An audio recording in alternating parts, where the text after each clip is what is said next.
Well,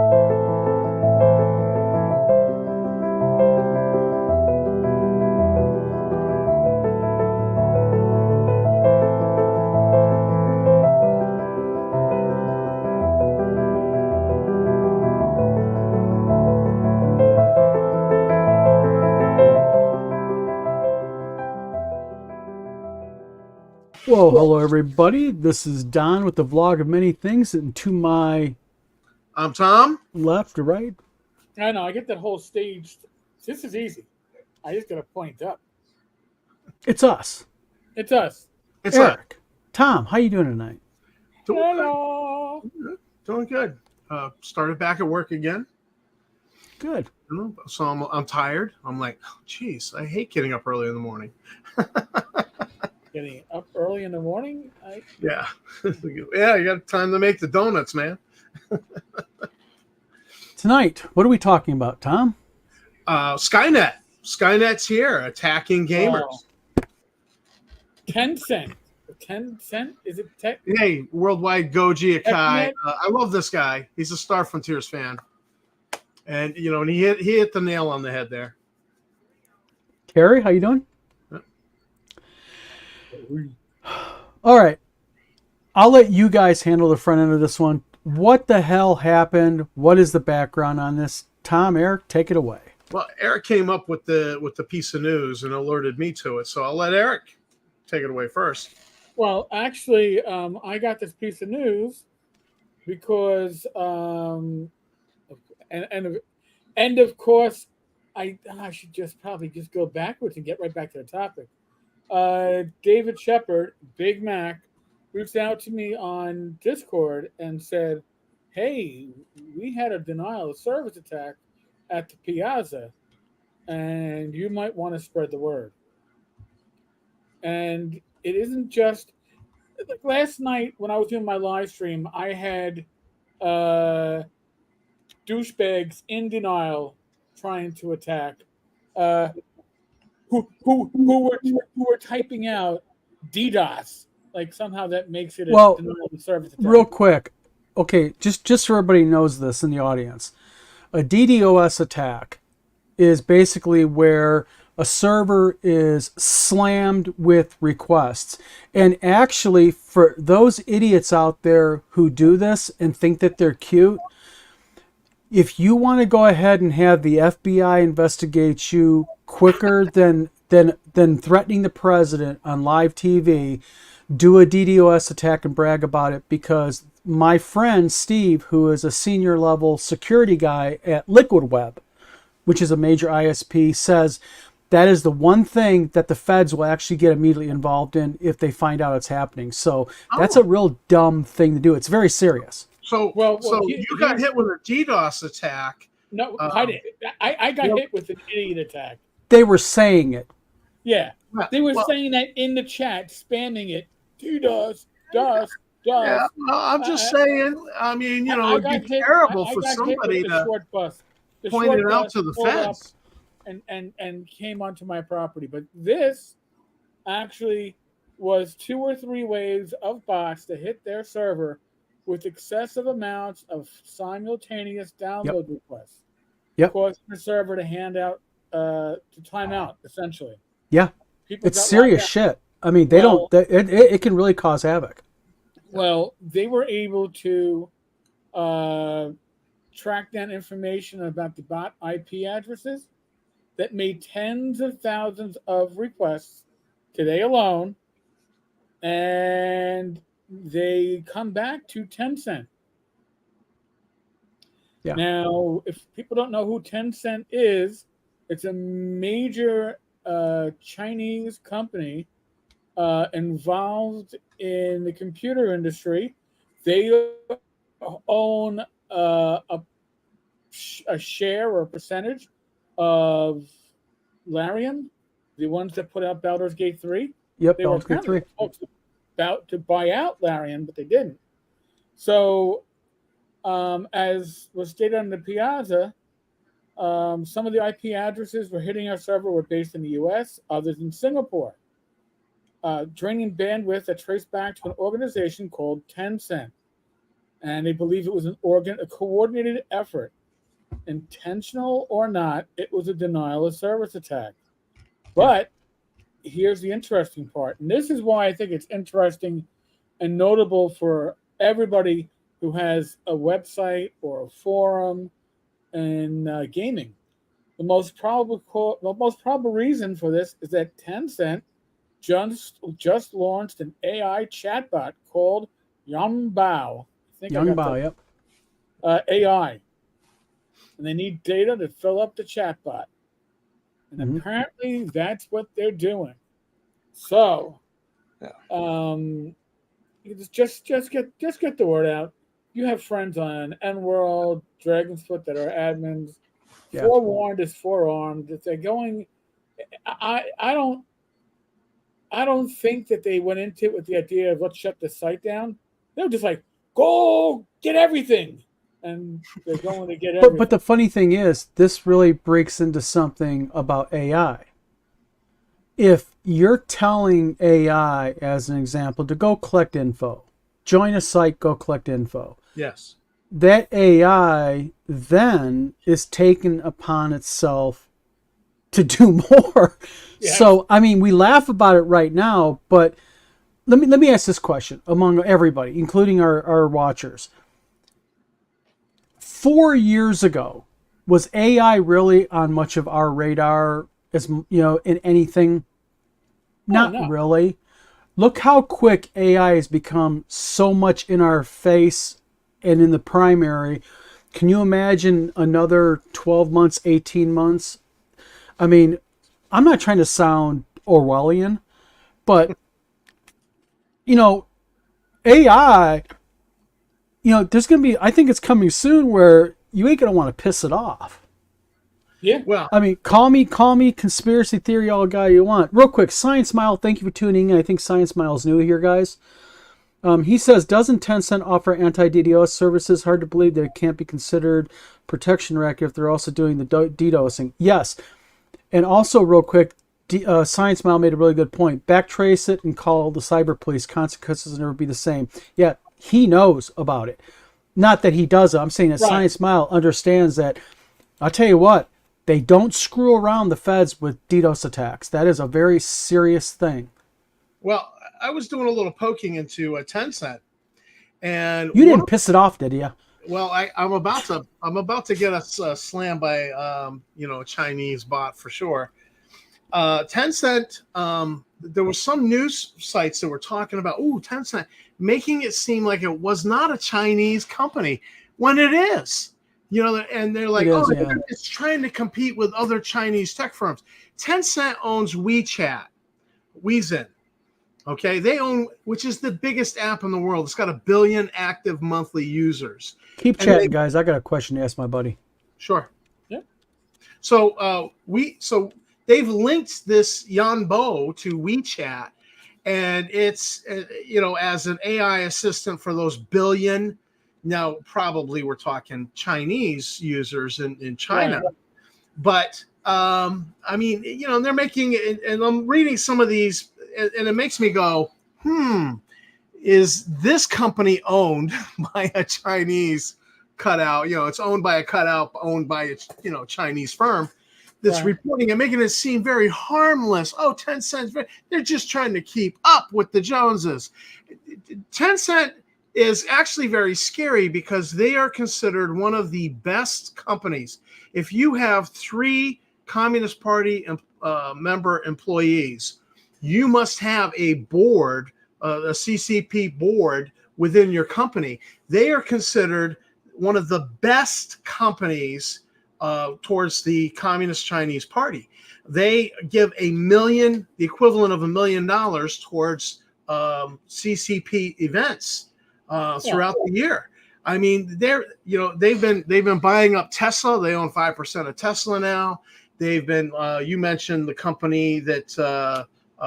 Put out all the this is scary. There were rumors that they were trying to buy the D&D IP. And Yeah. any time that's the Chinese Party, the Chinese Communist Party says, "Hey, we would like the information you have access to." What do you think happens with a company that's so far up the butt of the Chinese Communist Party with its nose, brown nosing? Well, I just asked my buddy about Tencent, Okay. and this is what he said. I asked him. I said, "Hey, Steve, have you heard of a company called Tencent?" And this is what his response was to me in Discord. He said, "Oh heck yes, they're what we call a level 1 threat to our entire ISP service. They have their fingers in a lot of bad things, and they're considered bad actors, including artificial intelligence. They're really heavily dosed in, and they've been, we believe, responsible for several DDoS attacks that have been happening in the last 72 hours, coming from China, Singapore, Thailand, and France." In France. Nice. Yeah, I've not read anything good about this company, and we're putting the word out. So I mean, just expect to be. Hey, and today's Skynet Day, evidently. Gunther, thank you for letting us know. I didn't know that. Honestly, we didn't know. I am wearing my Cyber9 Systems hat. Oh, so you knew about this and you didn't let us know in it, and we're your partners here on video. Eric, we got to do something. I was posting quotes from Terminator 1. And I was like, yeah. Oh, by the way, Don, I'm going to refer to this as Skynet. Can't be helped.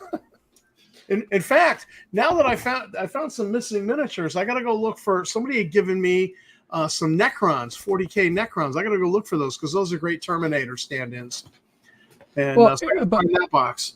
But Eric's right. I mean, this is serious. Like last night, they were just. I think we know it's the common actors that always go after me, you, and Eric. But DDoS. That sounds. I'm just going to be mean and say it. That sounds like a Johnson thing to say, that he comes in, tries to intimidate. He can barely spell DDoS, let alone know what it means. And the thing is they were still going into your live stream trying to interrupt it. Yeah. Right. I found it actually amusing. Oh yeah, it was funny, and it was funny to watch you shut it down as well. Yeah, I didn't have to say a word. There was no acknowledgement during the live stream of it. I just went, "Oh, okay." Block and delete, block and delete, block and delete. What do you think? And this is just a rhetorical question. What do you think that actually accomplishes? There's a reason why I always say, if you're going to do a live stream, always do it with a guest or other hosts, so you have one person that can focus on the chat. Yeah, and that's usually the admin, because when you have shit nuggets like this pop into your stream, you can get rid of them real fast. And for some reason, they thought they were going to be around for a while. Well, after all, they're wee little men. I just want to say, Worldwide Goji Kai is killing it tonight in the comments. I loved his previous one where he said, "Come with me if you want to live." But the scary part is, though, in all seriousness, I mean, this is something that I think is going to become problematic at best, and that is, as much as people are embracing AI, and you mentioned Tesla, Tom. Yeah. Just a few years ago, in fact, about a year or 18 months ago, Elon Musk, in an interview with 60 Minutes, was saying that AI was dangerous and that people don't realize how dangerous it is. And now he is embracing it. And I read, I believe yesterday, that he is investing in a special server center. He posted it on Twitter, pictures of it, that they're dedicating in AI. But there's a little twist to that too, because although he moved his headquarters from California to Texas because of basically of the politics, California is pushing a law to govern AI, and he actually said, I'm going to surprise a lot of people by saying I hope they pass this, because let's be honest, California emission standards are the default standards of the rest of the U.S. because if you're going to sell your car in California, every other car in the country is made the same. So if California passes standards for AI, guidelines, restrictions, it's going to apply. They are the big kid in the house. But there's a cross thing here that he's pulling. I'm not trying to bring in the politics and woke versus not woke, but this really applies, and that is what he's doing though is he's heavily embracing AI, which California has recently began to regulate. But he's using the pretext that he's moving from California to Texas because of California's woke attitudes on employment. Oh, I don't believe that bullshit one bit. I think it's AI he's avoiding, the AI regs. Oh, but again, the way this country is, I got a feeling that California's regs are going to be carried over. I personally think he went because of tax reasons. Absolutely. You guarantee he was offered huge tax incentives, like he already has because of or not X, but where's Tesla's factories at, guys? I know SpaceX is in California and Florida. Yeah, I'm not sure. I think Tesla is in in Texas. Is it? I thought Tesla was in California originally. You guys talk. I'll look real quick. So, watch out. Don's breaking out the Google. Clearly, the two of you have not watched the TV series A Person of Interest. And in that, you had AI. The one guy developed an AI, and he was using it to like help people out and save people. And then they made it even bigger. So there was this Samaritan AI, which was like bad news. And so you had like this crazy chick in there. She was referring to the AI as God. And Tesla's in Texas. Yeah. So, the whole, I think I kind of stopped watching it when they were like going to have the two AIs going to war. And I just lost interest at that point. But yeah, Person of Interest was an absolutely fun program at first, but then it got crazy towards the end. But the thing is, AI, I mean, think about fundamentally what AI is. What you're doing is you're giving a machine autonomy. Yeah. And you got companies like Musk, who I don't care if you like him, hate him, love his politics, hate his politics. The guy has more money, okay, than most countries do. All right. And he has the resources, and he's very good at surrounding himself with very smart and qualified people. He has that gift. Yes. Like him or hate him. Yeah, there's nothing wrong with that. He's very smart to do that. Know where your limitations are at. But I believe that we're just embracing this AI thing way too much, and it's going to get out of hand. I mean, people joke, T8000 and, come with me if you want to live. And it's all funny, but it's always funny until it's not funny. Right. Well, yeah. And that not funny is probably coming sooner than we think. I think you're right, Tom, and I'm not. You know me. You know me, guys. I'm not a conspiracy theorist, but when it comes to AI, I really think that it's bad shit to be pushing. To be honest, Don, I mailed you my spare tinfoil hat, so it should. Thank God, it goes with my flat Earth manual back here. Mine got crushed. I'm sorry, I don't have anyone to bring out. But listen, when it comes to AI. We know the direction that WotC is going to take. And how do we know WotC is going to embrace this? Because Chris Cox, who claims that he games with his... a proper last name. I know. Sorry. So CC, who claims that he uses AI for game prep, which I am sure he does. But that's only part of the conversation because he wants to... I would, hey, I just found out that I'm getting a pension from Macy's from when I used to work at a department store they bought out. Nice. I would bet my Macy's pension that they are going to want to integrate AI into designing adventures for the new VTT. Oh, wait, we pretty much know they plan to because Cox bragged about we have access to thousands of adventures. Well, that's right. Dungeon, Dragon, everything that's been published, probably everything that's on the DM's Guild, they have access to strip that down, feed their AI, and have some amazing adventures that you'll pay 99 cents for somebody to go think And Why hire a designer when you can go have a computer do it for free? They're not going to stop there because you use an AI to scrape the internet to get more information than you're legally entitled to, and so that you can use it. So they're going to scrape the internet for anything Paizo. Oh I no, mean, no! Listen, my gut feeling is they brought this up. They brought this up. they've already done it. No, they're not. They by bringing it up, they've thrown down the gauntlet of we are going to do this legitimately. So, and we're going to hit anybody who tries to mine our shit because we have the biggest collection. We have stuff going back to 1974. Heck, they might even have rights to use things that were under license from Judges Guild. You can hit anybody who has mined your crap, but once it's in the AI training data, it's there. The AI can't forget it. No, it's there. I understand that, but my feeling is Cox brought that out because that's going to be their argument. Oh, our AI, it's moral because we're using our IP. That's the bullshit. That's the bullshit game they're gonna play. We have a moral AI because we only fed it our shit over the last 50 years. I'll believe a big corporation is moral.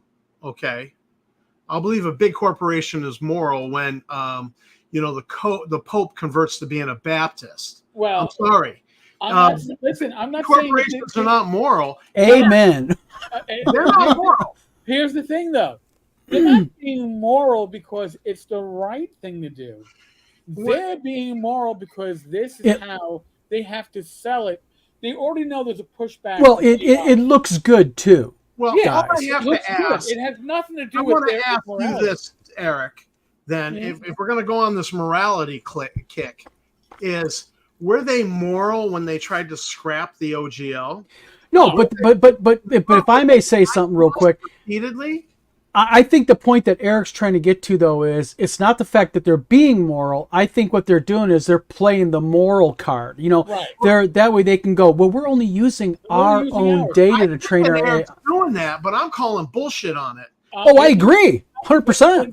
Here's the other thing. All right, we'll take this a step further. They've already said we're not allowing our artists to use AI art, right? Bullshit. Sorry. Well, here's the thing. They didn't say that we won't generate our own AI and feed it our own IP-owned art.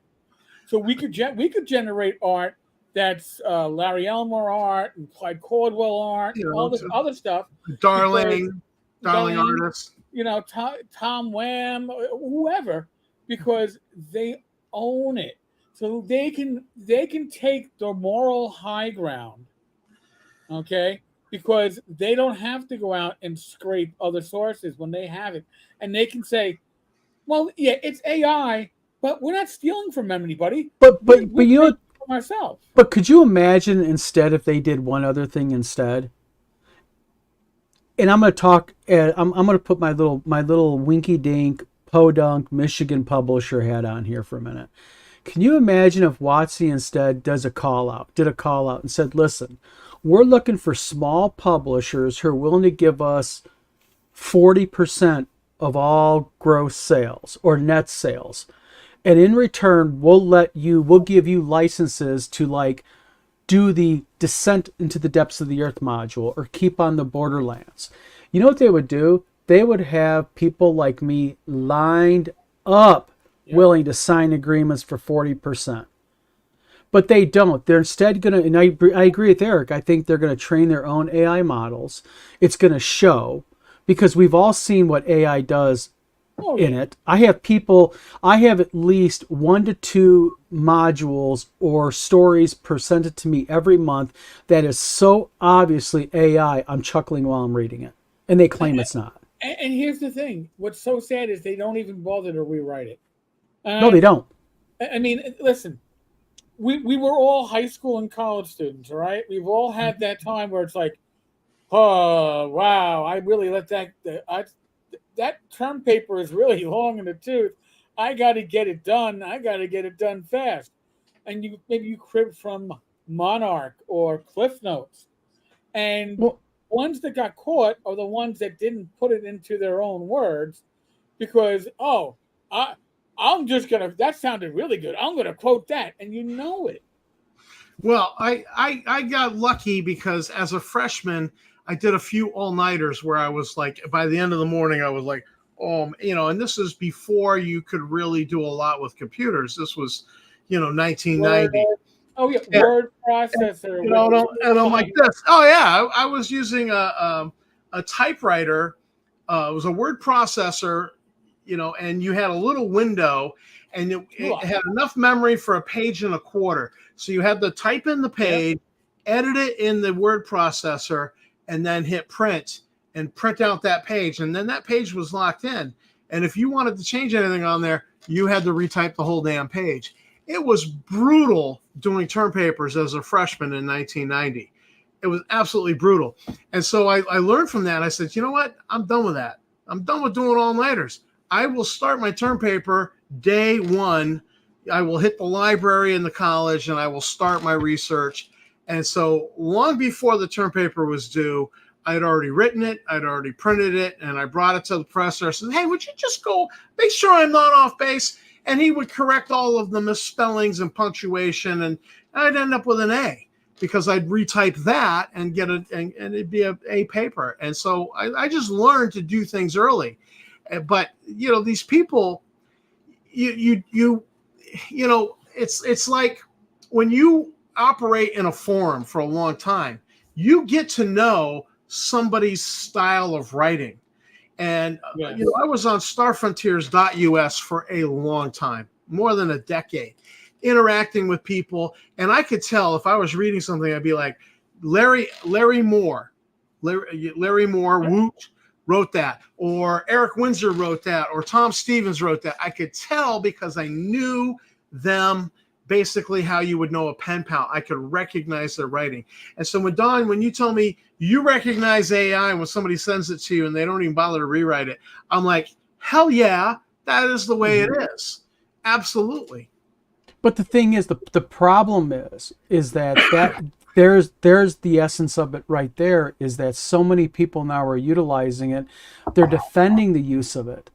And I really chuckle when I see somebody say, well, I'm an artist and look what I created in AI. No, you're not an artist. No, you are not. Sorry, you are not. What you are is you are a data entry. You're skilled at data entry.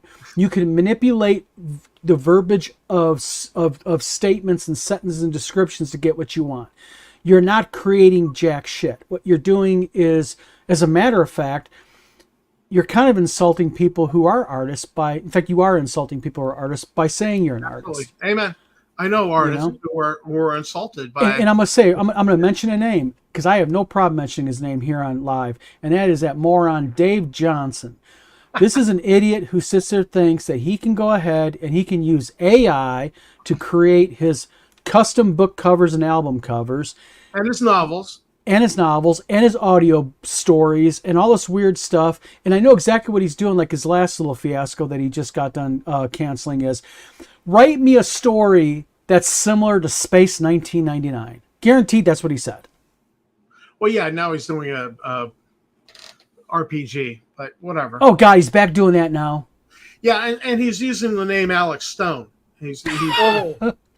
But Alex Stone is a name we've linked to Dave Johnson because Alex Stone was a character in some of his weird fetish writing, spy fetish writing. You do realize he'd have no audience if it wasn't for people who read his shit just to see the train wreck that's going to happen. Yep.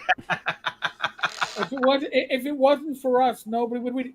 Rate still wants to do dramatic reading. Oh God, we got to do that one on one of our shows. We got to grab one of his chapters. Each of us pick a character, and we've got to do a dramatic reading. Well, wait a minute. I want to be able to read that one line from one of his books where he went, "This girl, she hot." I mean, that is my favorite line of all time. This girl, she hot. It's almost like a bad early '90s rap. That girl, she hot. We should have a rap song. We should have a rap song. And you know what the funny thing about him, Dave, is, like us, if we see a spike in views, we're like, hell yeah. When Dave sees a spike in views, he's like, oh shit. Shit, I gotta run. By the way, just want to mention, I think, what's the magic number? Right now it's 23 views on X. We have currently almost 50 people in live view right now. So Nice. folks, last night we surpassed over 80 in our live view, of which like 60 were from X. So if you're watching on X, that is awesome. I don't think you all though can chat at us on X. So I mean, No, so you can't. so- I tried to hook up X on my live the other night, and it flagged me a warning and said that something. I didn't have time to look at it because I was running Right. behind.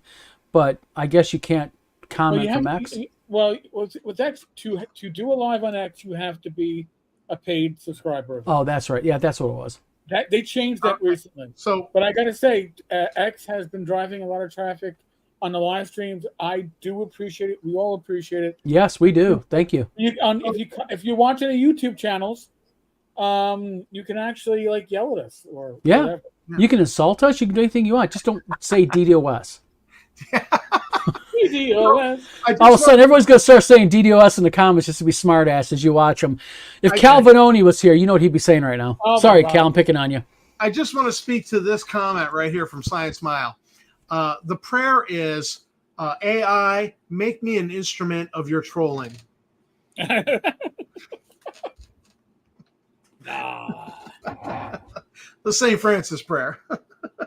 Oh, I'm my actually kind of let down tonight, guys. I got to admit something, okay? I have a confession to make.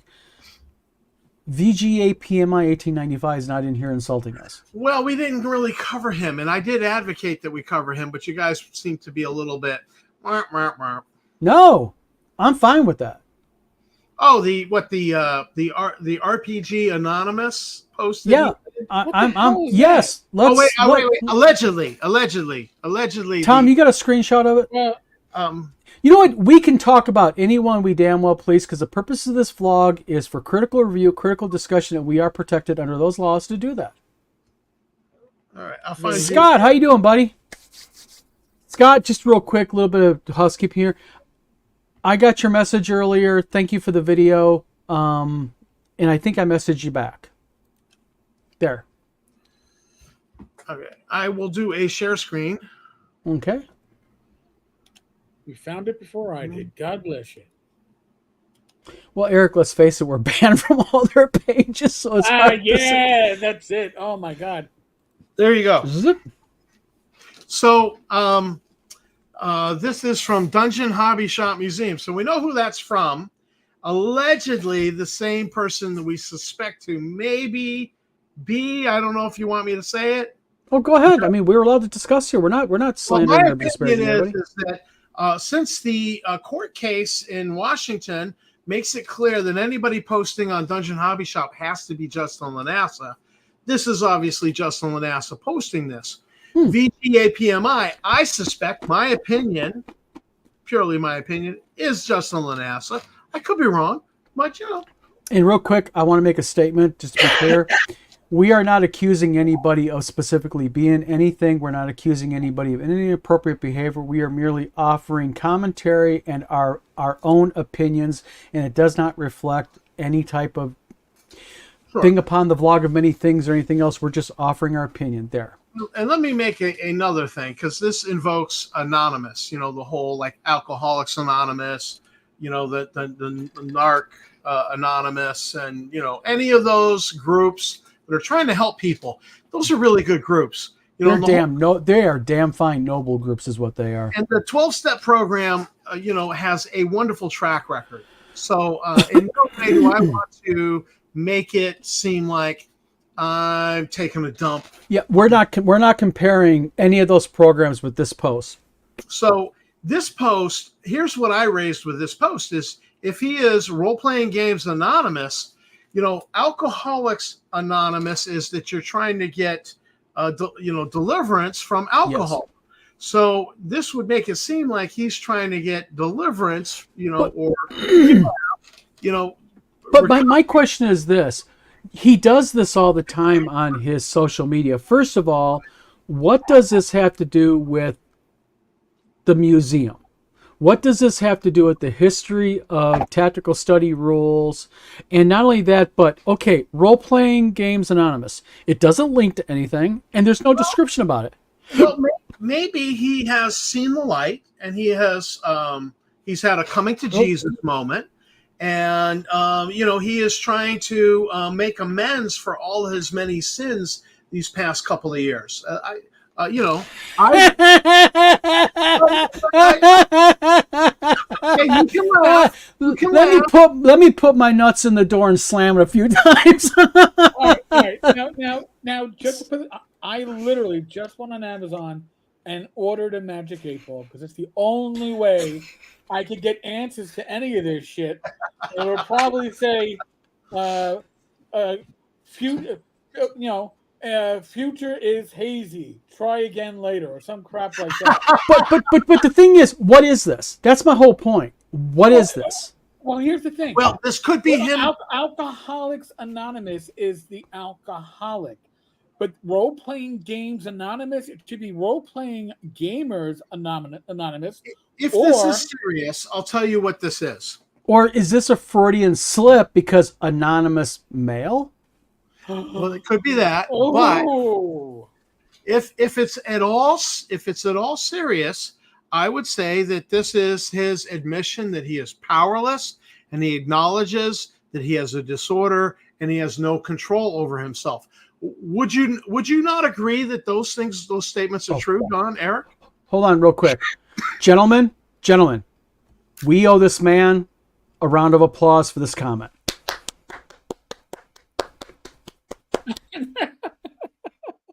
I'm sorry, this was classic. But you asked me, would I agree to that? Yeah.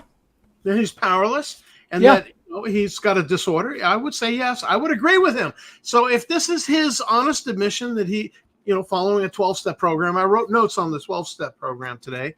So 2 to 3 steps, 2 to 3 is belief in a higher power, and make the decision to turn his life over to the higher power, and put it into the. So I would, if he's serious and this is what he means by this is that he's going to be doing steps 2 and 3. Fantastic. Fantastic for that. Number 4 is a searching and fearless moral inventory. That's not going to be pleasant for the guy, I don't think. I'm actually going to go to the URL to see if it's a live URL. Yeah. Number 5. It is not. Step 5 is admit to ourselves and to God and another human being the exact nature of our wrongs. So, confession's good for the soul. So I certainly encourage that in VGA PMI or Justin Lanassa or whoever it is that's behind this. 6 and 7 is be entirely ready and ask God to remove your defects of character. That would be a good thing for him. If God removed defects of character for him, I would certainly, and just because honestly, Don, like you're involved in a lawsuit, you've been subpoenaed in a lawsuit that he's involved in, and Eric, he has a lawsuit with you. So it wouldn't be appropriate for either of you. But if he wanted to come on my show and do some of these 12 steps, make amends, all that, I would completely say I would completely support him in that. Well, it's an open invitation. Yeah, I'm not going to hold my breath to it at all. But I go out there. But I go back. Serious. If he's serious. But I go back to my original question about this. Is when you look at the Dungeon Hobby Shop Museum's social media historically, and you look back on it, okay? Yeah. And we have. It is a museum. Let's just face it. It has been touted as a museum that is supposed to celebrate and showcase the history of tactical study rules, role-playing games centered around TSR hobbies of the 70s and 80s. However, it has all the time things like this are posted. There's these really weird things like Role-Playing Games Anonymous. Okay. All right. He's making a point. What is the point? What is it linked to? What's it for? Nothing. And, it's just like, it would be like me having Wizard Tower games and posting, just a comment that says dice, Or game. or People would be like, Bernie Sanders 2024. yeah, He's exactly. not even running. Yeah. It'd be weird like that. It'd be like, what?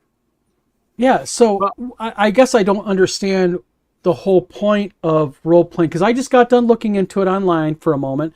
There is a RPGanonymous.com, and it is a podcast devoted to gaming, but it is an older podcast, the last post 2022. So it's probably not linked, but again, RPG or role playing games anonymous. Well, Wait a minute, I just noticed something. What's that? Oh my God, are you guys looking at this right? He spelled anonymous right. Did he really? Well, you know what? I'm sorry, guys. A broken clock is right twice a day. This just brings a tear to my eye. This is momentous. Bear with He's me. grown up. Our little boy has grown up. So I want to make a point here, and so let me get through the last 4 steps. 8 was make a list of all the persons we have harmed, and be willing to make amends. You know what? He's got a great start because he's got a 20-point hate list of people he hates that we discovered online, and I'm on it. I'm on it. I'm number 3. Eric beats me out, but I'm always behind What Eric. number was I? What number was I? I think you were no, I think you got added to it later because you're the one who linked it. Luke was number Oh, that's one. right. I began getting hated Luke was after I number sat one. there and said Luke enough. was number 1. I was number 2. I think. I was number 3. Yeah. And So Eric, number- I'm sorry, but I find you being number 2 is a little bit of poetically weird because you got sent number 2. Well, Yeah, that's right. You did get sent elephant poop. I did. Eric, it's gonna be a shitty joke we're gonna throw at you. It's gonna be that elephant in the room always. Oh, the elephant shit in the room. And 5 pounds of it. Not Wait a even minute, hold on. Elephant shit. Hughley just made a point here. RPGA. What is that? Is he firing up the RPGA again? Role Playing Games Association, but as Role Playing Games Anonymous. But he's going to use RPGA, the initials? Well, maybe. God, why can't people be freaking original? What So- what is about this? Well, let me just say that if he is at all seriousness, step 9 is where we're going to know that he's serious. And step 9 is make direct amends to such people that you have harmed. Yeah, my ass. Well, you would be one, and so if you ever get a cashier's check for the $7,000 he owes you, 72. 72, seven grand? 70. Nope, stop. 72 that I allege he owes me. That you allege he owes you. An apology to me for calling my daughter kind of disgusting names. Apology to you for attacking you and your daughter. Eric, certainly an apology to you and to your wife for things he did back in 21, 22. Or suing my mother. How about that one? Yeah. Your mother should get an apology. So we look forward to that. And we certainly encourage that. Step 9 is continue personal inventory and confessing when you are wrong, saying, hey, I was wrong to do this thing. Step 11 is seek through prayer and meditation to improve your consciousness and contact with God. I certainly encourage that if he's serious. But here's where I get a little bit concerned that he posted this, because step 12 is having had this spiritual awakening, try to carry this message to others. When you've had the spiritual awakening, that like alcohol is bad, and you try to. So he's not done any of these steps. I mean, Dawn, have you received an apology? Remember I mentioned the 2 D20s earlier? Yeah, I know. So I was being rhetorical. Eric, have you received an apology? Probably not. Have you received money to reimburse you for all your expenses in the lawsuit, Eric? Maybe, probably not. Are we living in fantasy world here? You know what? I'll say this in front of everybody right now. So the fact that he's doing step 12 of, hey, I'm presenting the message, but he hasn't done any of the other steps, is kind of violation of the whole 12-step program. It's par for the course. Par for the course. Yep. Fugly says, actually, the RPGA may be coming back. I believe Eric is a member of that Facebook group that's got things in the works. I have no clue. How does that sing? The snowball chance. You know, Holly, amen. Amen. You know, the thing about all this is the shame of it is this. Sure. Okay? The man has no idea how blessed he really is. He has, and I don't know what the status of this is right now due to litigation in his own family, but he's married. He has an adorable little girl. Yep. He has had success in the real estate market that, let's face it, if you can blow $250,000 on a lawsuit against one person, you have money. He has property. He has nice things. Okay. Business in the form of Hardwire Tattoo. Yeah, he has successful businesses. Okay, I'm not going to take it away from him. And he could have entered this and done this so differently, where as of today, if it would have been done differently, I believe WotC would have tolerated TSR Hobbies. I think that he would be well liked and respected in the gaming sphere if he would have surrounded himself with qualified people and was willing to listen to them. But it is just this typical, and I'm not saying him, but sometimes people become very narcissistic, self-centered, undeserving because of their own ego and their own self-animus and hatred, and they just spoil it for themselves and it backfires. Not saying him again. I'm just saying in general terms. So, you know what? RPGA. Interesting stuff. I'm just going to say it like this because, yeah, I don't know what this is. I think we know what this is. And it's the name that we were going to give to Blades and Sorcery. Yeah. Bullshit. No, I agree with you fully. Yes. I just don't understand this. I don't understand is he gonna start? Well, I mean, normally when you enter like an Alcoholics Anonymous, it's to go into recovery from alcohol. So you would think that if he's doing this Role-Playing Games Anonymous, he's going into recovery from role-playing games and all of the evil shit that he's done over the past, 3-4 years. I would think. I am man enough. If an individual has wronged me, if they honestly came to me, and I'm not saying him, just anybody, I'll look like that, and said, listen, Don, I have wronged you. I have said bad things about you and your family. I owe you money. I'm going to tell you what I'm going to do. I'm going to apologize to you publicly, and I'm going to work on getting you paid back, and I want to heal the damage that I've caused. I am sincerely sorry. I am always willing to say, maybe I should err on the side of being a good person, but not in this case, suckers. Ain't no way in hell. Well, look. I love the Prodigal Son story. David Copperfield said that it was the most sublime story in the English language, The Prodigal Son. Amen, Worldwide Goji-Con. I love second chances, and I've had second chances in my life. I believe in them. So, I mean, if he really has turned the corner and has really repented of his sins, then I'm willing to okay and embrace him in that. No. But repentance has evidence. But that's my whole point. What would he have to do to make you, Tom? Okay, Tom, I'm a selfish bastard when it comes to this. I'll admit it. I ain't forgiven jack shit after what my wife and my dead daughter was put through. But no, every man is his own man. I respect that out of you because That's part of the reason why I like you. You know what I mean? You've Well, got it's the part of my character enough to story. say that. But Part of my my question story. is I was this. an evil bastard, and I got a second chance. But what would have to happen in order for you to do that with him? What would have to be done?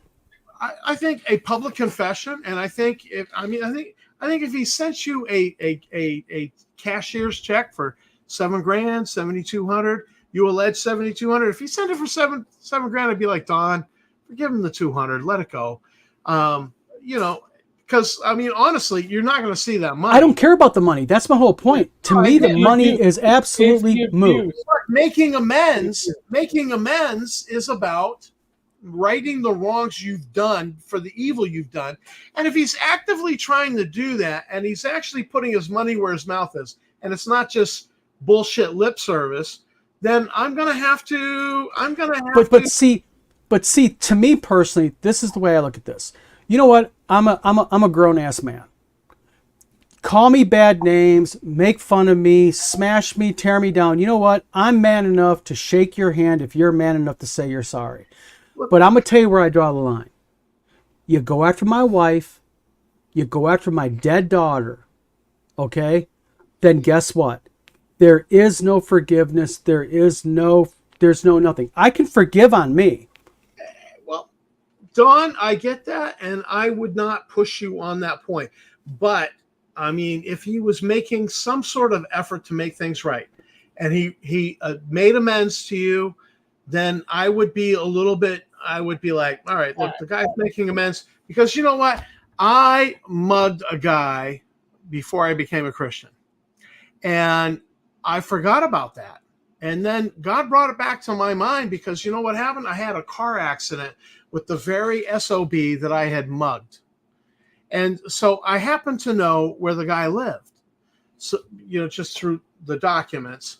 And so I went to his house. I knocked on his door. I says, look, you know, 3 years ago, I mugged you. I hit you in the face. I took your money, and but I've had a coming to Jesus moment, and I want to make it right. And so here's 4 times the amount of money I took from you, and I want to apologize. And I handed it to him, and he took it, and he clearly looked like, what the fuck is happening? And so I just turned and walked away, and then went down the stairs and walked away from his apartment. That shows your character, not in the fact that you did that. It shows your character that publicly Because you're I wanted to talking make about. amends. And, so if somebody else is trying to make amends, and maybe they're not making it perfectly, I mean, I beat this guy in the face. Right, but Okay. here's the thing: you're talking about wanting to make amends. There's Yes. desire that has to be part of that. Well, I don't listen. We're talking what if, like the classic Marvel comic book. All right, what if? Well, what if somebody was born with a soul? Well, then the world would be different. What if they weren't? Well, then that's probably what we got. It's a nice mental, spiritual exercise to go through, but it is, in my opinion, pointless and without merit, because this shit's still going on. It's like the ever what I was don't it disagree with you. ever ready batteries with the rabbit going. I don't disagree with you, Eric. I mean, Don's question was, what would? And I said, look, if he was trying. Yeah, and Tom, don't get me wrong here. If he was trying, then I would be like, all right, let me give him a little bit of slack. But that's my whole point. I'll say this right here in front of everybody when it comes to you too, is I respect the fact that you would forgive him if he did these things. You know what? I'm not knocking you for that. I am just saying that when it comes to me personally, okay, I can forgive a lot of things pointed at Don. Okay? Yeah. I have many times in the past. I'm no saint here. As my dad used to say, there's no virgin right now on this video stream. You know what I mean? By far, I have committed my sins. I have done my wrongs. But you know what the difference is? Agreed. I legitimately regret the wrongs I've done.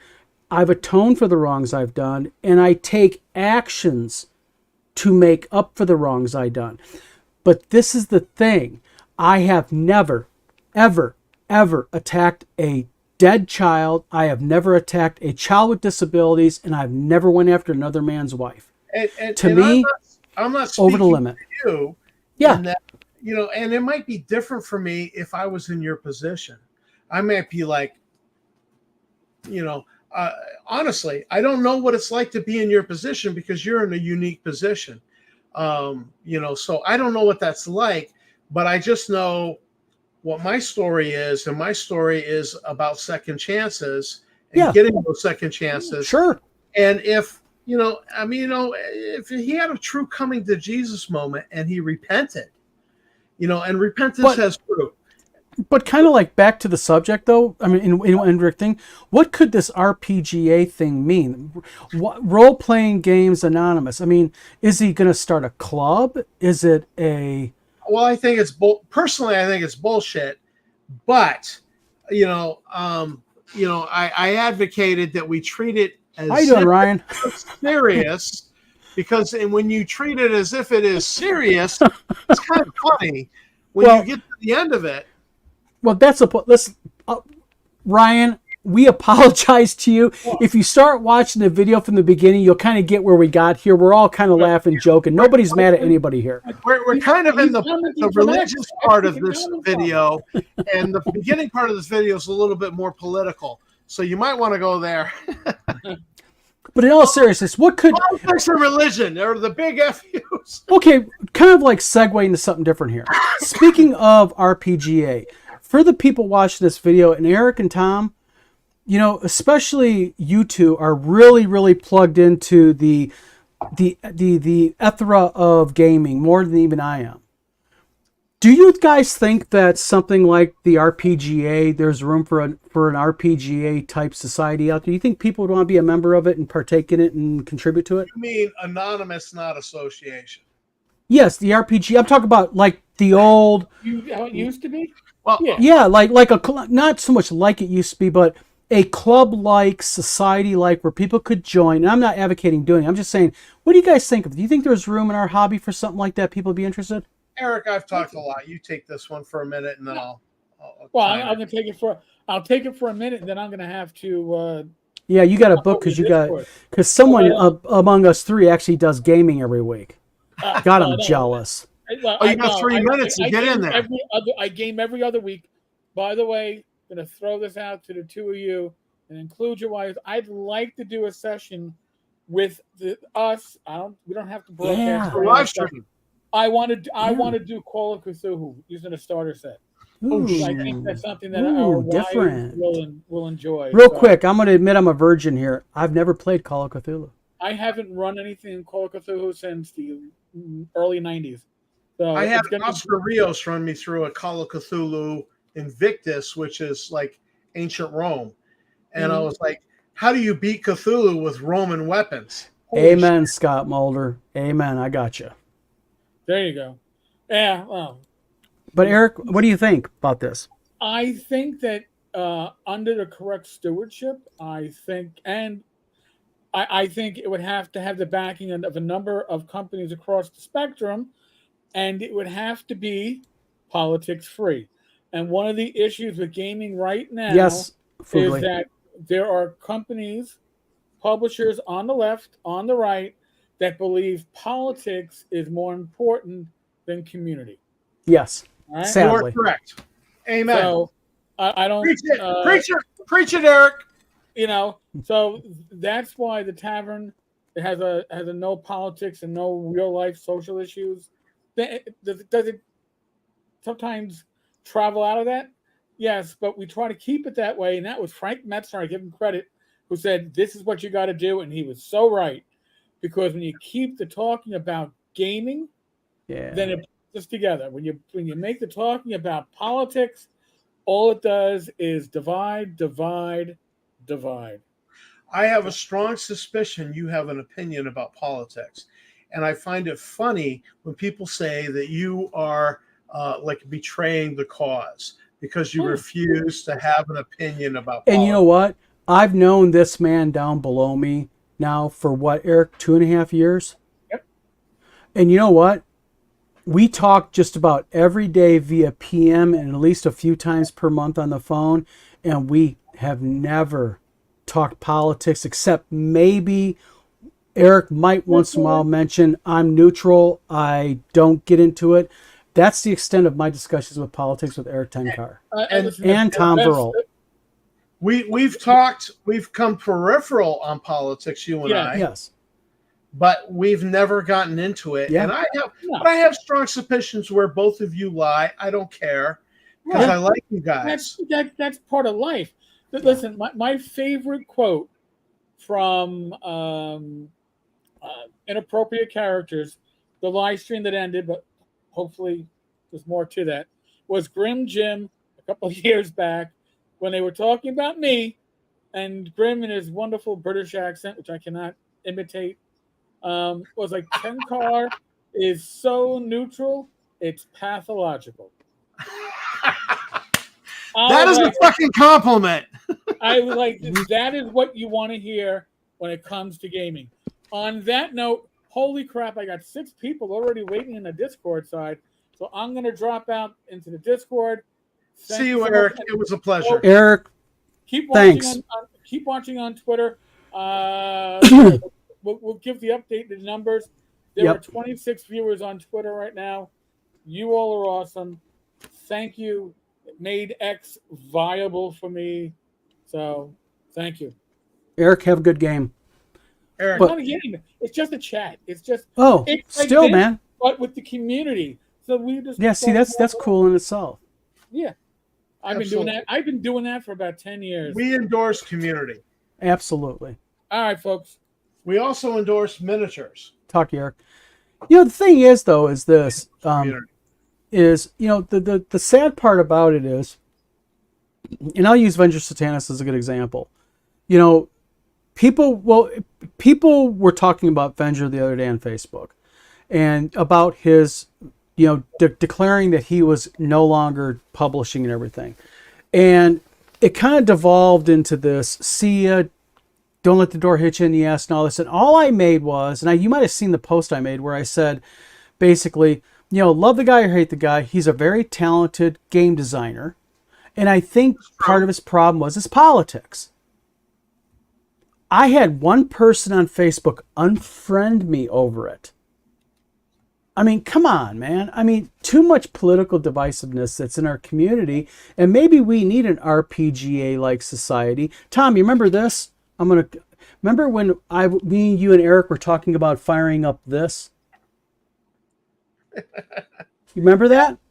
But that was my point. That was about 6 months ago, where we were talking about maybe starting a gaming club for free where people could meet, have a Discord, and where people could congregate and really have, be able to talk gaming. You were proposing more communication, and people were like, ah! Yeah. I'm like, honestly, more communication is better than less. Yep. And I'm sorry, crucify me, hate me, whatever. I don't care. I have family members who are on the right who are voting for Donald Trump.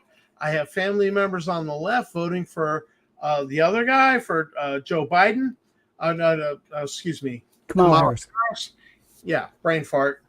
A little too much coffee laced with some bourbon. Nothing wrong with that. Well, hey, bourbon's it's a real American drink. You can only make bourbon in America. Check that out. It's a fact. Congress passed a law. You can you have to call it bourbon. It has to be made in the continental United States. Yeah. Including Hawaii, which I kind of find funny. So somebody should make bourbon Hawaii. I would friggin' buy at least one bottle. Because you can buy pineapple rum. But rum's my drink. Bourbon's is Tom's. Bourbon's my drink. Don's is rum. When we get together, we're going to have to compromise a little bit. We'll drink Guinness. I'll bring a bottle. How's that? Oh, Guinness? Amen. What was that other drink you were promoting to me? That Diplomatico. Diplomatico rum. I have not tried that yet, but I've looked into it, and I'm like, ooh, that's... If I get up in your area, I'll bring you a bottle. I'm being dead serious. Well, no, I actually checked out my area to buy a bottle and send it to you as a gift. So one of those. It's one of those things like, oh, I really gotta check this out. I feel like I really have to try drinking. I don't like rum. It's not my drink. It's the only kind of rum I can drink straight. Oh, really? Yeah. See, it's that good. I like that because, like, my favorite vodka is UFO vodka. You can drink it straight with an ice cube. It's perfect. Yep. Most bourbons I drink with an ice cube, one ice cube in the glass, and it's perfect. And I have a nice time, and I have one drink before bed. And I go to bed, and I bother the wife a little bit. Worldwide Gojikai, he makes a good point here. He says, you say the wrong thing online anymore, and suddenly your channel starts hemorrhaging subscribers. I agree. He says, seen it happen too many times. Don't know why people just can't keep their mouths shut. You know what I think, though, the point is more important here is instead of somebody keeping their mouth shut on a channel, why can't viewers just simply say, you know what? I don't like what Don, Tom, and Eric are saying right now. I have a choice. I can disagree with them, which people have before in this chat, or if I really am offended, I can just simply log off and I won't give them my eyeball business. Why do I have to destroy you because I don't like what you said? Well, you know what? Let's take the RPG Pundit. Yes. Good example. I subscribe to his YouTube channel. I want to know what he's talking about. He's a far bigger channel than me, so clearly I have something to learn from him, obviously. And so I subscribe to his channel. I listen to what he has to say. I don't always agree with it, but sometimes he's got some good points. And if the man's got a good point, then I should have an answer for it. My name is Thomas. I'm named after Doubting Thomas. And that means I've got to listen to something and I got to say, all right, I don't agree with it. And here's why I don't agree with it. And that has been my character for decades. Yep. I got in trouble at seminary because I had that character, because I would ask people questions and they'd be like, what are you, what, Pentecostal? It was a Baptist school. And I'd be like, no. But you're proposing this, and I'm asking you an honest question, and you can't answer it. Yeah. And so they would blow up in my face and be like, you're just a Pentecostal. And I'm like, no, I am a Baptist, but I'm asking you an honest question, and you can't effing answer it. And so for me, if you can't answer an honest question, then, screw you.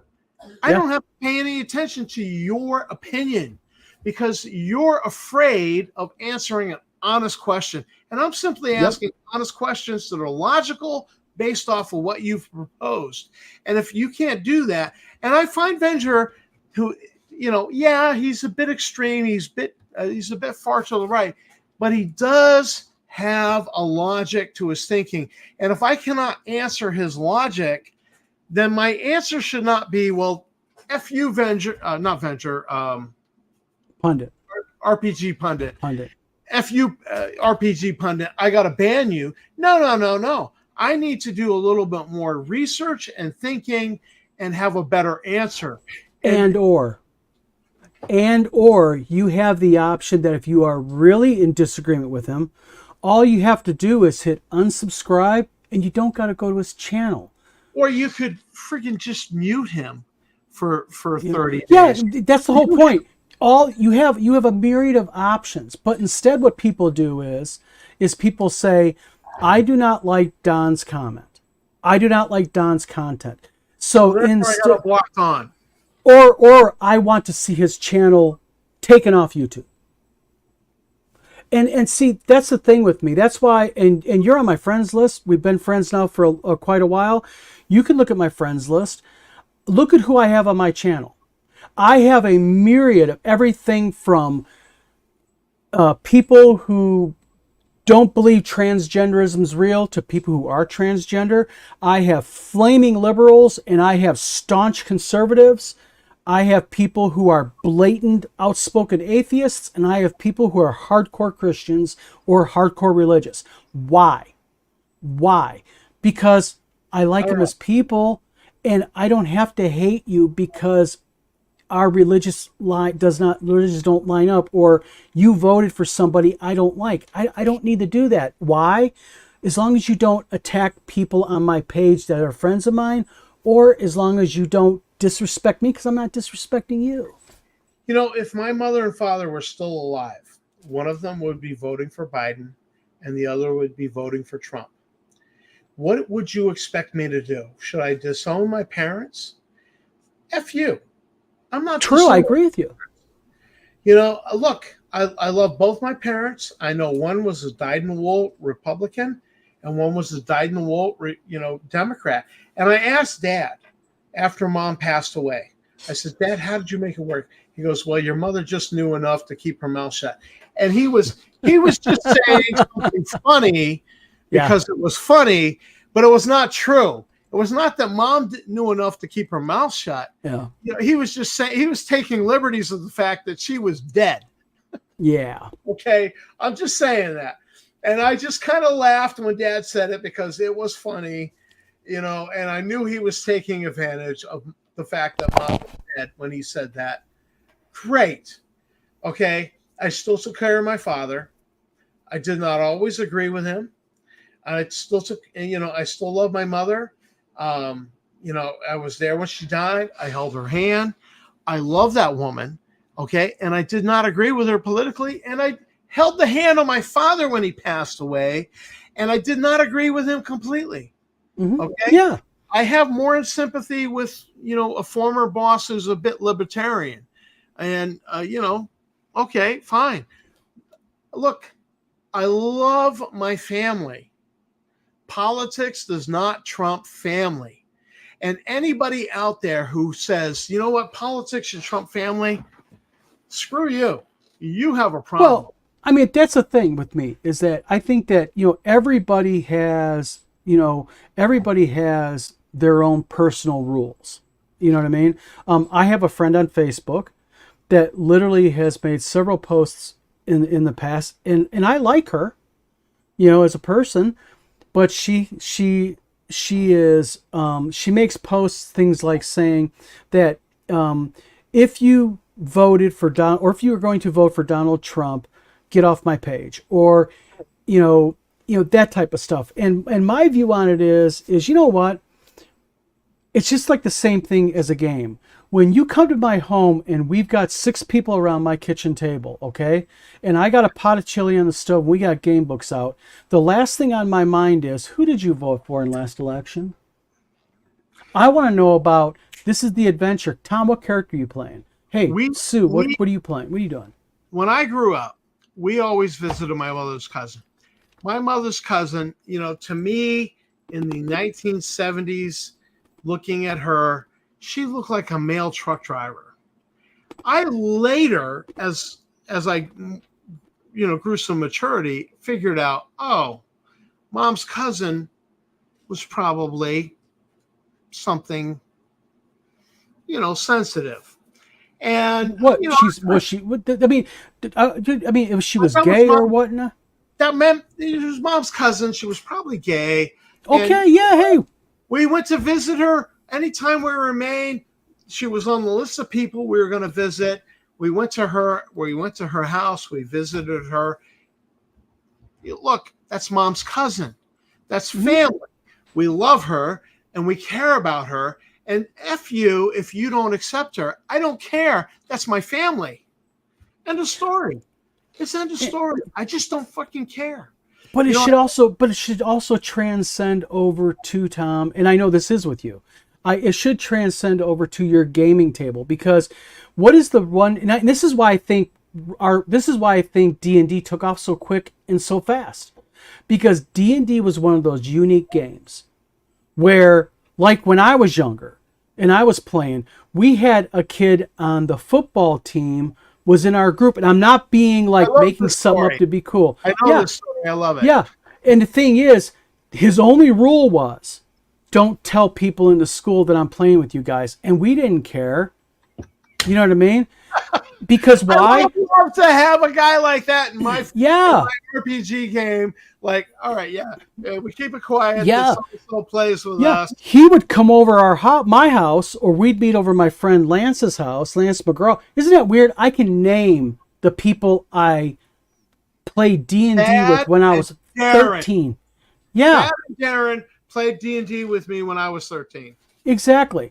But the cool thing is that's the unique thing about Dungeons and Dragons that made it so popular, was it transcended so many things. And sadly, the younger generation these days, some, not all, some have this really skewed idea that all we did is wear clan robes while playing D&D, and had cross burnings in the front yard and had rules that we couldn't have blacks and girls play. That is so false. We spent the night at each other's house, and we played till 3 a.m. till we fell asleep. And if Thad fell asleep before us, we would put his hand in. We tried out that whole put his hand in a pot of warm water. We tried that with him, and it didn't work. I remember my mom had a rule. It was kind of funny. She would chew our butts. My friend Lance McGraw, Mark Bosquet, Carolyn Buggert, Charles Bostic. I'm naming the kids I played with, and I can't tell you what I had for lunch 2 days ago. But the thing is my mom, they'd come over and we'd have like a Saturday D&D game. They'd come over like at 3 o'clock in the afternoon. They would spend the night, not Carolyn, but they would spend the night. And technically Carolyn would too, because she'd be there all night gaming with us. And before my mom went to bed, because my mom would always go about 9:30 in her room, shut the door, and she'd go to bed and read in her bed. Right. She would go, "Now I'm going to tell you guys something. Don't be getting into my cigarettes and sneaking smoking."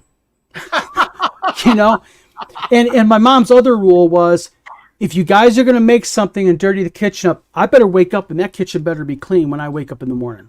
And you know what? We would sit at my dining room table, and we would literally game from 3 o'clock in the afternoon until my mom would walk out and say, "You kids still in here gaming?" And we were quiet, and we all had a blast. I officially like your mother. Yeah. Okay. We actually would get together and spend the night at somebody's house. And so we would play D&D in our sleeping bags. Cool. With a pillow propped under us. We'd be laying on the floor with a pillow propped under us. And I remember Castle Amber. Darren was DMing Castle Amber. And I remember us falling asleep. But I also remember that we thought, hey, let's get a pot of warm water and put Thad's hand. Yeah. He really fell asleep before us. So we're like, screw him. We're going to put his hand in warm water. Yep. I've reconnected with Thad, who is now a fighter, and I really appreciate that. Go Thad. You're a good guy. But I have lost contact with Darren Krozig. I want to pronounce his name Krozig. He was at Plattsburgh, New York. So if you're out there, please contact me. I've lost touch with you. I would love to reconnect. Got to ask a question real quick. Mulder, where in the hell in Michigan did you grow up at?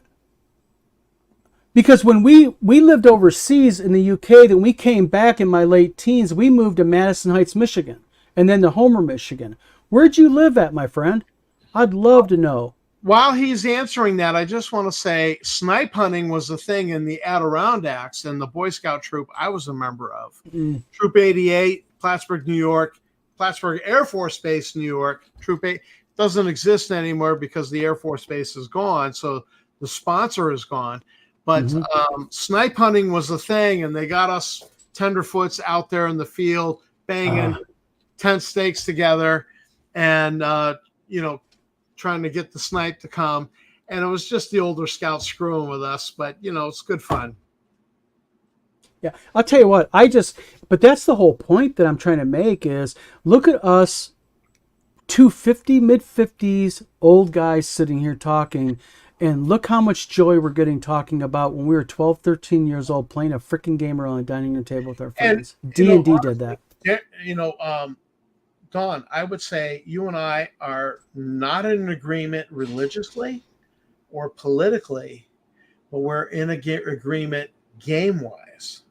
And yet we have fun and we enjoy each other. And it's like, anybody who wants to be like, you're not using your platform for good, which is, I know, a statement they make against Eric. I'm Mhm. like, F you. And, honestly, as a Christian and as somebody who went to seminary, I shouldn't be doing this. But honestly, it's really heartfelt. If you think that I'm wrong for doing that, go block me. Go do what you want. But I don't see care. but that's just it, man. I mean, think about this. Is I just look at my from about 10 years old when I started gaming, D&D gaming, on. When I look back at my teen years before I went in the military, 95%, a good 90% of my fondest memories revolve around Dungeons and Dragons. And as an adult, if you would have told me at frickin' 12 years old, Don, you're going to one day be making games and selling them, and you're going to be doing this, I'd look at you and said, I wish. My wife's kids used to call me the toy maker in her kindergarten classroom. Yeah, they used to call me the toy maker or the toy man. And there was this young black boy named Darius who used to make fun of my bald head. Coolest little kid in the world, and he was so fascinated that I made games. That's just really cool stuff, man. D&D is just such a cool thing across the board. Well, I just want to say that for me, it was D&D, Middle Earth role playing, Car Wars, and Starfleet Battles. I loved them all. I played them all. I didn't care if you were willing to play with me. I was willing to play with you. Politics, sexual identity, none of that shit entered in. I don't care. I really don't care. And Terry makes a good point. He says, Terry R says, I was late. I started in the military and I got started. Yeah, when I was in the military, our downtime, like if we went on, like if we did an FTX, field training exercise, or like in Germany, we would sit there and play D&D. And when I was a teen, my big ones, you mentioned yours, my big ones was Dungeons and Dragons was my 99% of the time game in RPGs. But also Gamma World was really, really heavy. We played Gamma World a lot. And we played a little bit of Dungeon, the board game. But 99% of it was D&D. Either we got into, usually it was the first two of Basic and Expert for BECME. That was our two big ones with BECME. But then AD&D, we really started getting into that. And it was just, I'm sitting here and I'm at, my mood has increased so drastically since talking about this aspect of it 15 minutes ago, Tom, because I remember the joy of, my brother-in-law, James, and me sitting down having one-on-ones, and James was the DM, and I had 3 PCs I played by myself with James. Some of the fondest memories as an individual of playing just Dungeons and Dragons with people. It's such a wonderful game. Would it matter if James was today voting for the exact opposite guy that you Not one damn bit. Just like anybody. We got invited. Go ahead. No, I was just going to say, would you not invite him? Like say, hey, if we were doing if we were going to do a game like Eric suggested, would you not invite him to play in that? If we said, hey, do you know anybody? Absolutely. I would love to invite him. Because like we just got invited. There's a local game shop in Grand Ledge that we're getting ready to. We're actually going to probably next week or the week after, we're going to be doing our Tuesday Night Live at the game shop. And you know what? I'm in the chat for that. Oh, okay, cool. Yeah. And you know what? It has never, ever entered one time talking to the owner of the game shop. Has it ever hit me going, I wonder who he voted for. I wonder what his political alignment is. I wonder if he's this. I don't care. Does it matter? No, that's the point. It does not matter. It only matters to people who are assholes. And that's just it. Too many people try to, and they don't realize something. And I really feel sorry for them. They don't understand the magic of one thing, and that is They don't think back of how come this crazy game with books, dice, pencil, and paper is so damn popular. It became that way because, again, it transcended politics, race, gender, all that nonsense. If you were involved in stamp collecting, you would be excited to find another stamp collector. And the first question on your mind would not be, I wonder if he voted for Trump or Biden. Amen. Last election. No, you'd be excited that you found another effing stamp collector who was as crazy about stamp collecting as you. Mm-hmm. End of story. End of story. I'm sorry. Yep. That's just, it's just a real shame that, but I think what I like seeing sometimes, I think it's like anything. You're going to have those loud people who are very vocal. They're going to want to bring politics into everything. They're going to want to bring religion into everything. But I believe for every one of them, I really firmly believe there's 20 people who are like, listen, dude, I don't give a shit. Dice. If not, I'll let you borrow mine. Oh, you got no books? Come on over, my friend. We'll make it work. You're welcome to the table. Honestly, like Scott said, Tom, BattleTech and Starfleet Battles, the slide rules games, Crunchy, yeah. Well, honestly, I mean, Scott, I was a Star Trek fan. I came home from school. I did my homework so that I could watch Star Trek in reruns. 1967 Star Trek, then the 1960 Star Trek. William Shatner, Leonard Nimoy as Spock. That was my Star Trek. And it was on every friggin' night, Monday to Friday, and I could not stand to miss it, even if I had already seen it. So you know what I did? I came home, I did my homework, and I let my mother know I did my homework, and I did my chores, and then I was good to watch Star Trek that evening when it was on. End of story. So when I went away to a summer camp and somebody brought out this game called Starfleet Battles, I was addicted. I took his game. I went and photocopied everything, including the rule book. I put a bunch of the counters on the board. I photocopied them and cut them out. Of course, I didn't have cardboard chits. I had paper chits, which sucked. I photocopied the map. I photocopied everything. But you made it work, didn't you? Oh, God, I was addicted to that game. Yeah. Star Wars came out. Steve Jackson games, and I was like, oh my God, I love this game. And I had the Midville. Grimlore, welcome to the show. The Midville expansion. I had Truck Stop. For what? Truck Stop. I had Truck Stop. I had Midville. Grimoire? For Car Wars. Car Wars. Okay, because you're confused. I was like, wait, that sounds like Car Wars, not Grimoire. I eventually got the product that introduced helicopters. I got the product that introduced like superheroes, like if you wanted to play Marvel superheroes with Star Frontiers rules. I had it all. I friggin' love that game. And you know what I loved about that game was the first auto duel I did in an arena for all my friends. Mm-hmm. My friend Thad, he won. He basically had already won the auto duel. The other, Darren's character was unconscious.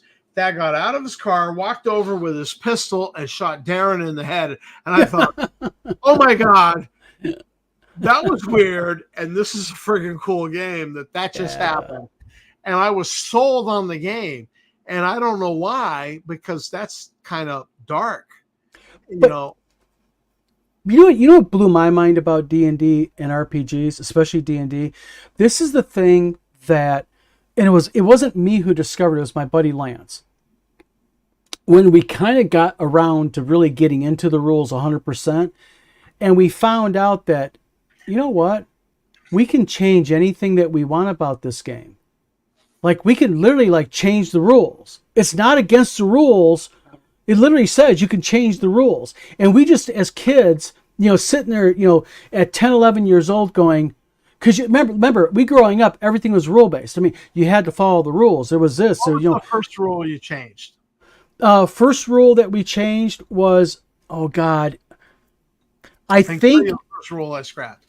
I think one of the first rules or mechanics that we modified and or changed or scrapped was, believe it or not, we went ahead and got rid of the female limitations based on sex, because Carolyn, who was my girlfriend at the time, was like, why can't I do this? Because she was a scrapper and she could kick half the boys' asses in middle school.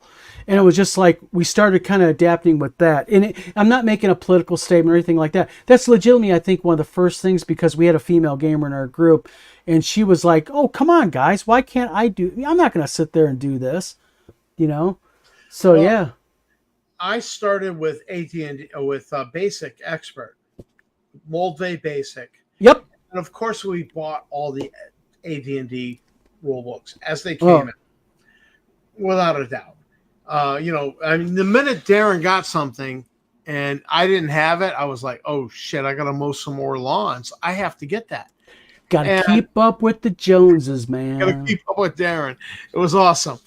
So, the first thing we scrapped was that whole elves can't advance past level 10, because that was a Basic Expert thing.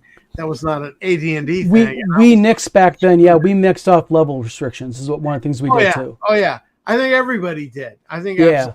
But then I came across Middle Earth role playing, and I totally got into that for a while, because I absolutely loved how Middle Earth role playing did certain things in their rules. Absolutely love that. And so I totally went gaga for Middle.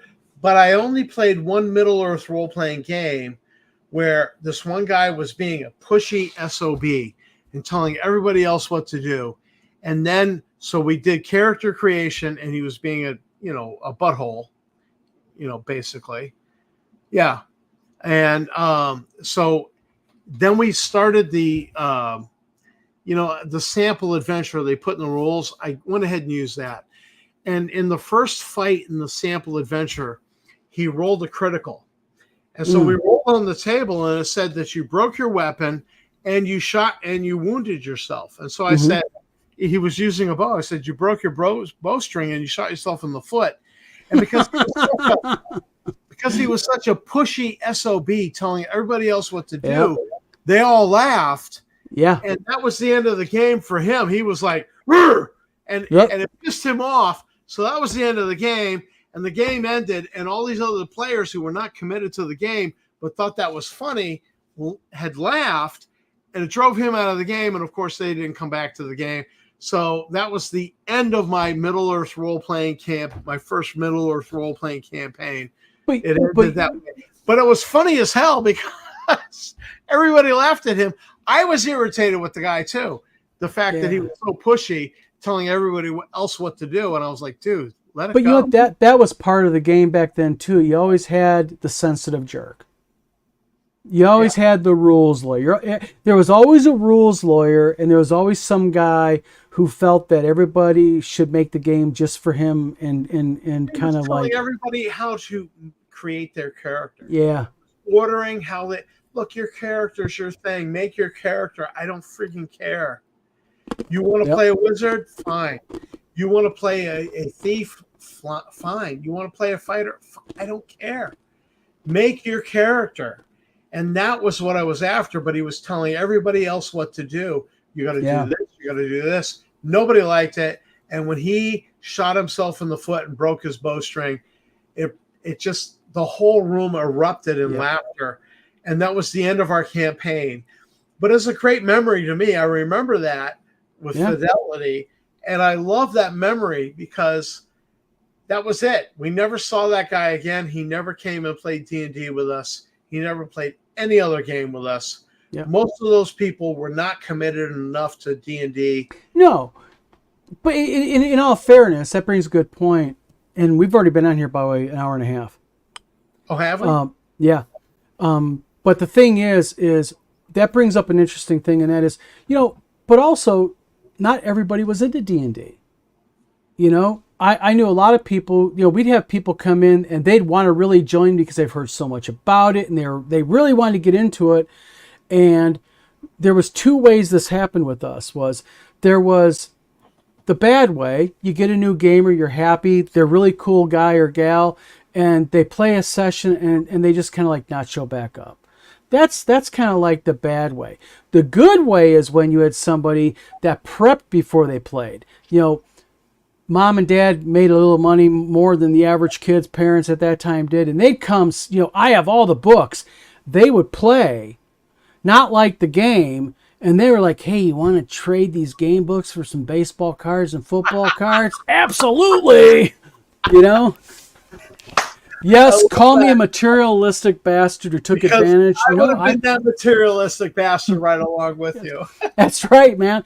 You know, they were all at the kitchen table going, after he leaves, hey, can we pull our shit together, man? Get our cards and stuff together. You know, I'll take the DMG. You can have the player's handbook. You know? Everybody pulled their lawn mowing money. Exactly. My D&D books were bought on lawn mowing money. I was an entrepreneur. Same thing. Me and my friend Lance McGraw, we had a weekend lawn mowing business. I mowed lawns and I paid for D&D books with it. End of story. Yep. That's how it went. We raked leaves, shoveled snow in the winter, and we did one more thing, Tom. Did you do this?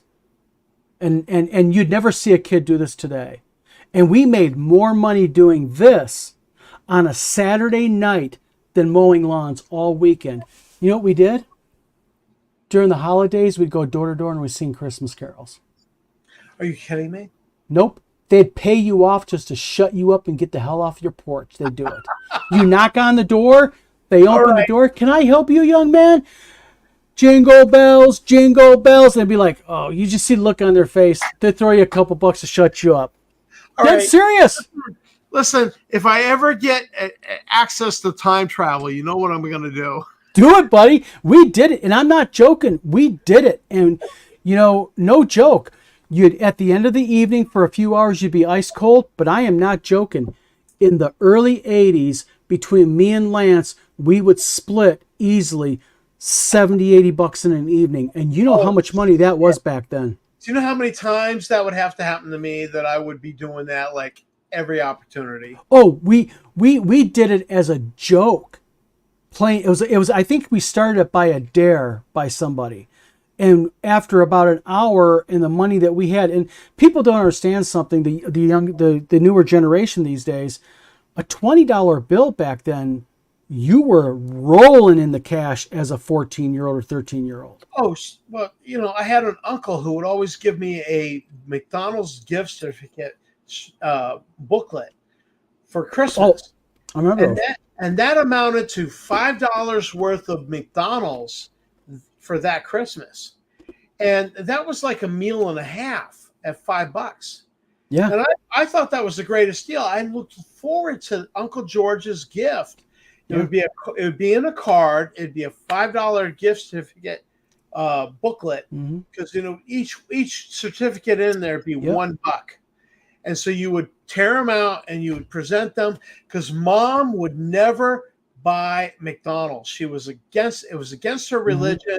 We ate Cheerios, we ate cornflakes, and if Mom was letting her hair down, she'd buy Honey Nut Cheerios. Holy shit, that was the thing. Oh my God, Mom bought Honey Nut Cheerios. Holy crap, we're in the money now. And you know, I mean, if Mom ever had a really good coupon for Fruit Loops or something, and you know, that morning my sister would eat 2 bowls and I'd be like, screw you, I'm eating 3 bowls because you're not eating more than me of something that we never get.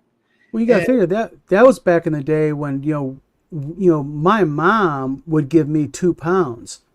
And on £2, I could go and I could watch a movie, which was like 90 pence to go see a movie.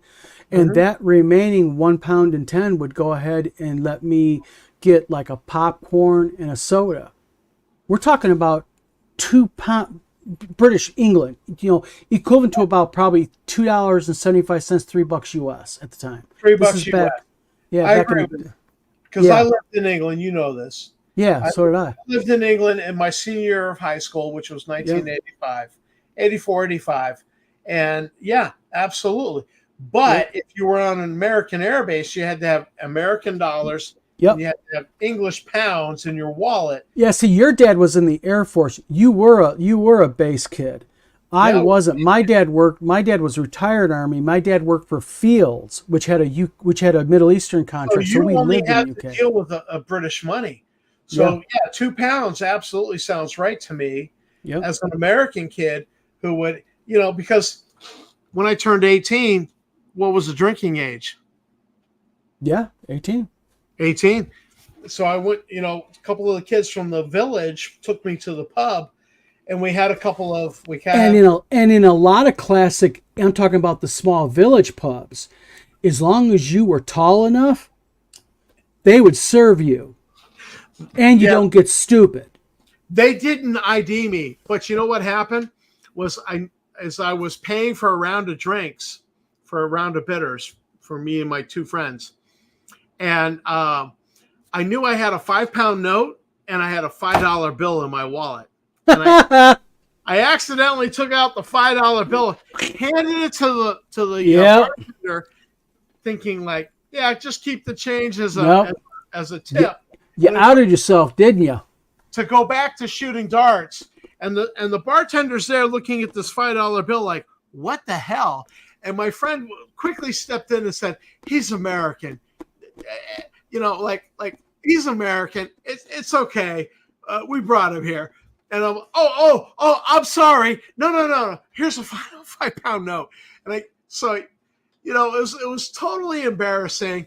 We finished shooting darts, we drank our bitter, I went home, and I was like, you fucking stupid bastard. Yeah. My first night drinking legally, and I totally embarrassed myself by trying to pay for a $5 bill for a And you £5. probably pissed off the bartender because you did that. Yeah, and I gave him a £5 note, and I just didn't even wait for change. I was like, I just wanted to get out of there. I just wanted to walk away from the embarrassment. So he kept the change on the £5 note, which the £5 note was worth more than the dollar bill. Yes. That was like 84, like it was like 50 cents on the dollar more for, I think at that time it was like a buck US was, or a buck pound, or 1 pound was $1.50 US basically. More or less, yeah. It actually got down to $1.10 at one point, and so we were like, "Oh shit, we should go buy pounds." Yeah. That's why my dad, when he did his contract, he negotiated. He wanted pounds, because it was being deposited in the UK account pounds, but then he had to transfer the majority of it to the States and get that conversion. Oh, your dad was crazy like a fox. Yeah, he was making out. Yeah. Yeah, no, that's good, and good for your dad. I absolutely, anybody makes out on a deal like that. Yeah, good for them. Limey bitters. I'll tell you, honestly, it was my first drink as an 18-year-old legal drinker. I love bitter. Honestly, you know what I loved? We lived right outside Leeds, and there was a small pub, and they used to have a thing called an arf and arf.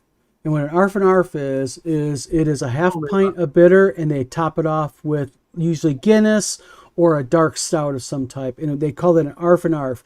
And it is this really unique kind of, it's hard to explain, but oh man, it is so good if you go ahead and talked about this to me, and I've said, hey, when we come out, I'll have an arf and arf with you. Hell yes. However, WizardCon, I'm buying one for you. When I was in England, I actually got addicted to a hard cider. Did you ever have salt in your beer? No, I couldn't deal with it. I started drinking woodpecker cider. Oh, and yeah. I was trying to tell some girl about woodpecker cider. I really love wood, and it just came out wrong here in the States. And I was like, yeah, it's really good. And I was like, oh, dude. You ever have a woodpecker in your mouth? Oh, sorry. Like, yeah. Never bring up woodpecker cider in the States ever again. Yeah. Just don't. Just don't. It's not worth it. But yeah, I love woodpecker cider. I love bitter. Dad actually brewed some bitter in the house. Just a second. And, I enjoyed that. And but then I turned 18, came back to the States to go to college, could not drink. So I was like, that kind of sucked. but certainly I enjoyed turning 18 in Oh, yeah. England. And, and a couple of boys from the village. We lived in a little village outside of Hingham, outside of Bury St. Emma called Hingham. Mhm. And they had like literally one church, one bar, Yeah. and an office. That's Yep. it. Yep. And that was the little village. And so we went to that little village pub. It was great. I enjoyed that. I enjoyed turning 18 in England. So And welcoming, so Oh, yeah. so warm. The British Everybody's people are family. awesome. Honestly, the British people are awesome. If you got to go Yes, to they Europe, are. screw every other country in Europe. Go to Britain. Yep. Honestly, British people are Rural Britain. But remember one thing, don't be obnoxious. Remember, you're in their country, their ways, and the best way of handling a pub is you go in and be quiet and look and watch other people what they're doing. Or you could play darts and beat the pants off of everybody at darts. Yep. Because Or you could even just try to play darts and try to converse with people. And once someone in one of those small pubs knows you're an American, as long as they can quickly figure out you're not the typical quote unquote TV American, loud and obnoxious, man, they will welcome you, and you'll probably be so damn drunk when you walk out because you won't pay for a bit of liquor in there. Well, let me tell you this.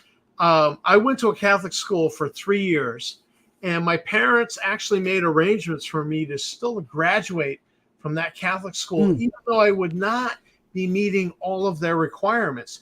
They had a religion requirement. Yep. But they were going to treat my year at a public school run by the Department of Defense on an Air Force base in England as a year of foreign study, and they would let me graduate. That was the deal that my parents set up. So here I am, and my government teacher, you had to get through government class to graduate. My government teacher was like, you got to get through me to graduate. And I was like, no, I don't. Yeah. So I was a cocky bastard.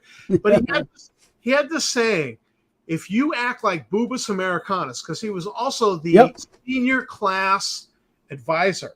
Yep. And he was the faculty member taking us on our senior class trip. And our senior class trip was to the Shakespeare's birthplace, to Stratford upon Avon, to watch a Shakespeare play. He says, you embarrass me like a Bubis Americanus, you will not pass my class. Yep. And so we got there, and we're dressed nice, and we're looking around, and we see this kid wearing like corduroy pants with a Mickey Mouse t-shirt, and we're all like to each other going, Bubis Americanus. Yep. And sure enough, you could spot Americans who did not behave good. Yeah. And because he had actually primed the pump by saying, if you behave like Bubis Americanus, you will not pass my class.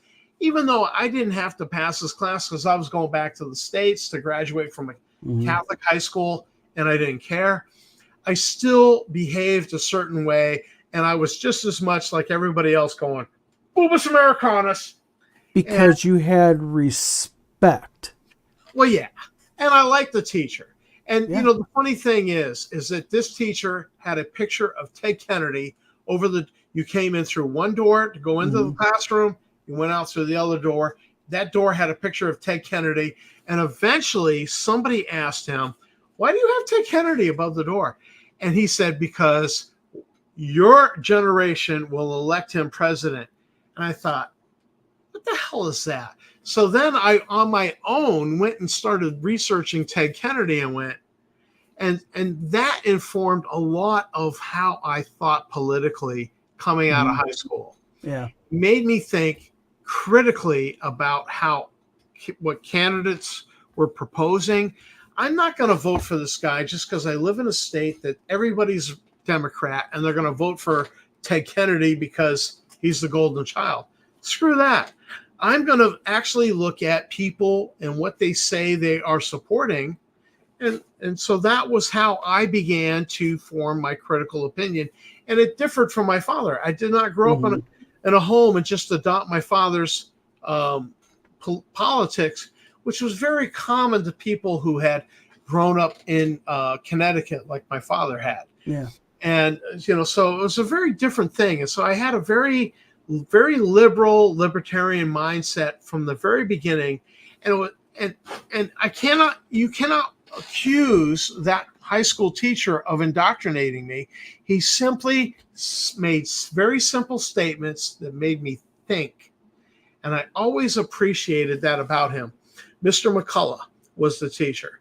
That's also the whole thing about D&D. It just kind of like brings people together who normally would not be together, and it makes you think. Amen. I agree with that. I am all for, look, if you're gay, don't care.